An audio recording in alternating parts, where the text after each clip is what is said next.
بسم اللہ الرحمن، یہ مقبرہ زید بن خطاب رضی اللہ تعالی عنہ، یہ تاریخی مقبرہ ہے جس میں حضرت عمر فاروق رضی اللہ تعالی عنہ کے بھائی حضرت زید جو ہے وہ مدفون ہیں، اور وہ اس جنگ یمامہ کے شہداء میں سے ہیں۔ ابو دجانہ رضی اللہ عنہ، حضرت عمر خطاب رضی بسم اللہ الرحمن الرحیم۔ نبی اکرم صلی اللہ علیہ وسلم اپنے صحابہ اکرام سے پردہ فرما چکے تھے۔ مسلمہ کذاب کے دعوی نبوت نے رسول اللہ کے چاہنے والوں کو غم و غصے سے بھر دیا تھا۔ سیدنا صدیق اکبر رضی اللہ تعالی عنہ کے ہاتھ پر امت کا پہلا اجماع ہوا۔ تمام صحابہ اکرام رضوان اللہ علیہم اجمعین نے مسلمہ کذاب کے خلاف جنگ کرنے کا اعلان کیا۔ سیدنا صدیق اکبر خطبہ دیتے ہوئے فرما رہے تھے، اہل بدر و احد والو، سارے کے سارے یمامہ کے جنگ کے میدان میں چلو، کوئی پیچھے نہ رہے۔ او مدینہ کے لوگو، اگر تم دیکھو کہ ابو بکر کو آ کر درندے گھسیٹ کر لے جا رہے ہیں تب بھی مدینے میں نہ رہنا، چلو جنگ یمامہ کو چلو۔ سیدنا علی المرتضیٰ فرماتے ہیں کہ اگر میں نہ روکتا تو خود ابو بکر صدیق بھی تلوار لے کر جنگ یمامہ کو چل پڑتے۔ رسول اللہ صلی اللہ علیہ وسلم کی زندگی میں ہونے والے تمام غزوات میں شہید ہونے والے صحابہ اکرام کی تعداد 259 ہے، جبکہ صرف جنگ یمامہ یعنی ختم نبوت کے لیے لڑی گئی جنگ میں 1200 صحابہ اکرام رضوان اللہ علیہم اجمعین شہید ہوئے۔ اسی جنگ میں حضرت عمر بن خطاب رضی اللہ تعالیٰ عنہ کے لاڈلے بھائی زید بھی شہید ہوئے تھے۔ یہی وہ جنگ ہے جس نے ختم نبوت کو امر کر دیا تھا اور امت مسلمہ کو پیغام دیا تھا۔ ختم نبوت کے منکر کا کیا حال کیا جائے گا اور اس سے کیسے نپٹا جائے گا، ذرا سنیے ان مولانا صاحب کی پرفکر گفتگو اور جنگ یمامہ کے شہداء کے حوالے سے کچھ ڈیٹیلز۔ اللہ رب العزت کی ذات انہیں اپنی شان کے مطابق اجر عظیم عطا فرمائے، آمین ثم آمین۔ کہ بھائی زید بن خطاب، یہ وہ تاریخی جگہ ہے۔ حضرت قاری عبدالخالق صاحب کی قیادت میں آج یہاں پر یہ چند مقامات ہم دیکھنے کے لیے آئے ہوئے ہیں۔ اللہ ان کو جزائے خیر عطا فرمائے۔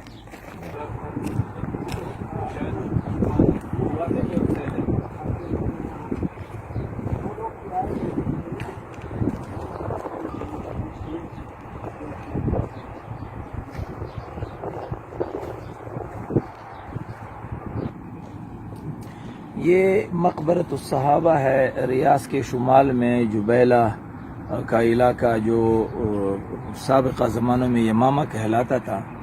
اور اسی یمامہ میں حضرت خالد بن ولید رضی اللہ تعالیٰ عنہ کی قیادت میں سیدنا ابو بکر صدیق رضی اللہ تعالیٰ عنہ کے دور خلافت میں ختم نبوت کے لیے جو تاریخی معرکہ لڑا گیا ہے، تو یہ مقبرہ شہداء ہے۔ اسی علاقے میں یہ معرکہ لڑا گیا، اور جس میں تقریباً 13,000 صحابہ کرام کا لشکر آیا ہوا تھا، اور حضرت عمر فاروق رضی اللہ تعالیٰ عنہ کے بھائی زید بن خطاب بھی یہیں پر مدفون ہیں۔ دیگر بڑے بڑے شہداء، یہ سارے شہداء کی قبور معلوم ہوتی ہیں، شہداء کے قبور ہیں، یہیں پر یہ صحابہ شہید ہوئے ہیں، اور انہوں نے ہمیں یہ پیغام دیا ہے کہ رسول اللہ صلی اللہ علیہ وسلم کی ختم نبوت کی حفاظت کے لیے کسی قربانی سے دریغ نہ کیا جائے۔ اللہ تعالیٰ ان سب کو جزائے خیر نصیب فرمائے۔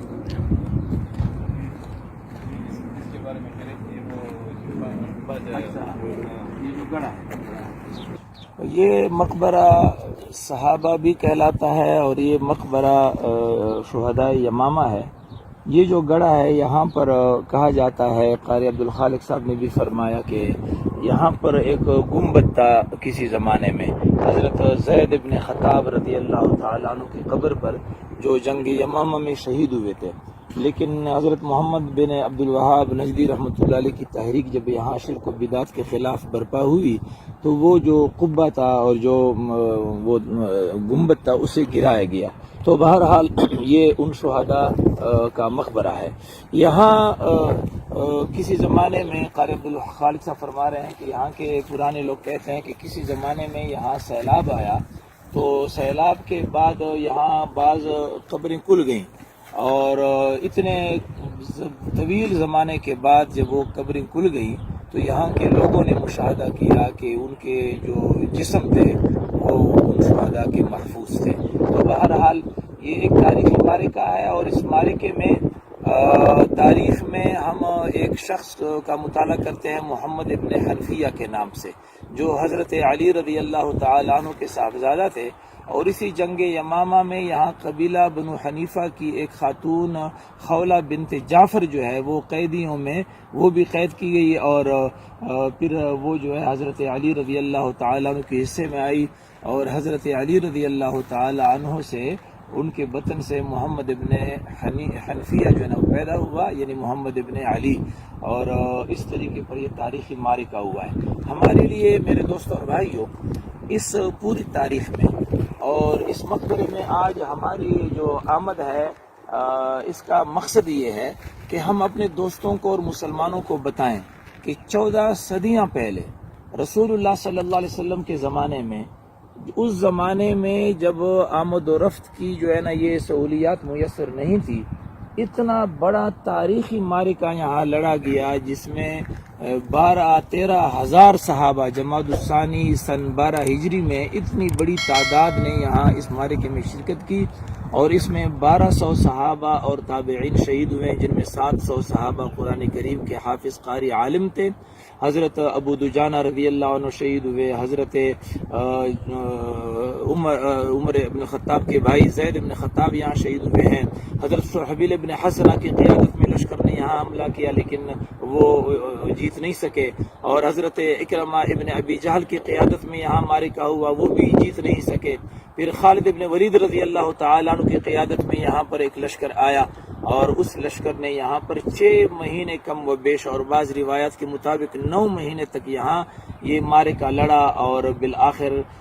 مسیلمہ کذاب کے لشکر نے جب شکست کھائی تو مسیلمہ کذاب اپنے چند فوجیوں کے ساتھ ایک قلعہ نما ایک باغ میں وہ گھس گیا، اور اس نے دروازہ اندر سے بند کر لیا۔ صحابہ کرام رضی اللہ عنہم بہت پریشان تھے کہ اب کیسے جو ہے اس دیوار کو پلانگا جائے، تو زید ابن قیس رضی اللہ تعالیٰ عنہ ایک صحابی رسول ہیں، انہوں نے حضرت خالد ابن ولید رضی اللہ تعالیٰ عنہ کی خدمت میں عرض کیا کہ ایک بڑی سیڑھی بنائی جائے، میں اس سیڑھی پر چڑھ کے دیوار کو پلانگ لیتا ہوں اور پھر میں اندر سے دروازہ کھول لیتا ہوں۔ چنانچہ ایک بڑی سیڑھی بنائی گئی، اور زید ابن قیس رضی اللہ عنہ اس سیڑھی پر جو ہے اس باغ کے اندر انہوں نے دیوار کو پلانگا، اور اندر وہ لشکر تیار تھا۔ حضرت زید ابن قیس رضی اللہ تعالی عنہ کا ایک کندھا بالکل کٹ گیا، لیکن اس کے باوجود زخمی حالت میں آپ دروازے تک پہنچے اور آپ نے وہ دروازہ کھول دیا، اور بالآخر خالد ابن ولید رضی اللہ تعالی عنہ اپنے لشکر کے ساتھ اس باغ میں داخل ہوئے، اور حضرت وحشی ابن حرب رضی اللہ تعالی عنہ جنہوں نے جنگ احد میں رسول اللہ صلی اللہ علیہ وسلم کے چچا سید الشہداء حضرت حمزہ رضی اللہ تعالی عنہ کو شہید کیا تھا، انہوں نے اس باغ میں اپنے نیزے سے مسیلمہ کذاب کا نشانہ لیا، اور مسیلمہ کذاب کو اپنے نیزے سے ڈھیر کیا، اسے واصل جہنم کیا، اور یوں حضرت خالد ابن ولید رضی اللہ تعالی عنہ کی قیادت میں یہ تاریخی معرکہ سر ہوا۔ اور ہمیں اس میں یہ سبق ہے کہ جب صحابہ نے اتنی بڑی قربانی پیش کی، اور اس جنگ میں عمارہ رضی اللہ عنہا جو حبیب بن زید انصاری رضی اللہ تعالی عنہ کی والدہ ماجدہ تھی وہ بھی شریک ہوئی، اور اس کا ایک بازو کٹ گیا تھا حضرت عمارہ رضی اللہ تعالی عنہا کا، اور بعد میں پھر گرم تیل کے ذریعے ان کا علاج کیا جاتا رہا، اور اسی زخموں سے عمارہ رضی اللہ عنہا حضرت عمر فاروق رضی اللہ تعالی عنہ کے زمانے میں شہید ہو گئیں۔ تو بہرحال ہمارے لیے دوستوں اور بھائیوں یہ سبق ہے کہ 14 صدیاں پہلے اتنے بڑی دور مدینہ طیبہ سے اتنے طویل مسافت پر یہ یمامہ اور نجد کا علاقہ جہاں یہ تاریخی معرکہ لڑا گیا، اور صحابہ کرام وہاں سے آئے اور بھوک اور پیاس کو برداشت کرتے ہوئے انہوں نے یہ جنگ لڑی۔ اس سے ہمیں یہ سبق ملتا ہے کہ ختم نبوت پر کوئی سمجھوتا ممکن نہیں، منکرین ختم نبوت کا وجود کسی صورت میں مسلمانوں نے گوارا نہیں کیا۔ میرے دوستو اور بھائیو، آج اس شہداء کے مقبرے سے اور جنگ یمامہ کے اس میدان سے میں تمام دوستوں کی خدمت میں عرض کرتا ہوں، میں اللہ جل جلالہ کو حاضر ناظر بنا کر خود جو ہے اللہ کو گواہ بنا کر میں خود اس بات کا عہد کرتا ہوں، عزم بالجزم کرتا ہوں، اللہ سے وعدہ کرتا ہوں کہ زندگی کے جتنے لمحات اور جتنے ساعات زندگی کے باقی ہیں، رسول اللہ صلی اللہ علیہ وسلم کی ختم نبوت کی حفاظت کے لیے ان کو انشاءاللہ بروئے کار لائیں گے۔ میرے ساتھ میرے دوست سید بادشاہ صاحب ہیں، ان کا بھی یہی عزم ہے، ہم سب کا یہی عزم ہے۔ انہوں نے تلوار کی جو ہے جنگ لڑی ہے اس کے لیے، آج ہمارے لیے آسان ہے، ہم اگر دعوت کے میدان پر بھی اپنی صلاحیتوں کو رسول اللہ صلی اللہ علیہ وسلم کی ختم نبوت کے لیے بروئے کار لائیں تو انشاءاللہ یہ فتنہ قادیانیت کا، منکرین ختم نبوت کا زمین بوس ہو سکتا ہے۔ اس لیے میری طرف سے تمام امت مسلمہ کو یہ پیغام ہے۔ یہ وادی شہداء کو آپ دیکھیں، یہ یمامہ کے اس قبرستان کو دیکھیں، اور شہداء کرام کے ان مزارات اور ان قبور کو آپ دیکھیں، اور یہ آپ سوچیں، اس پر غور کریں، گریبان میں چانگ کر کے تنہائی میں اس پر سوچیں کہ کتنا نازک مسئلہ ہے ختم نبوت کا، کتنا اہم مسئلہ ہے ختم نبوت کا، کہ صحابہ کرام نے اپنے جانوں کا نذرانہ پیش فرما کر ان کی قبور یہاں پر ہیں، یہاں پر یہ سوئے ہوئے ہیں۔ ہمیں یہ پیغام دیا ہے کہ یہ عقیدہ اساسی اور بنیادی عقیدہ ہے، اور ہم اس عقیدے کی حفاظت کے لیے اپنی جان لڑائیں گے۔ اللہ ہم سب کو اس عہد پر عمل کرنے کی توفیق عطا فرمائے، اور اللہ ہماری صلاحیتوں کو قبول فرمائے۔ والسلام علیکم ورحمۃ اللہ وبرکاتہ۔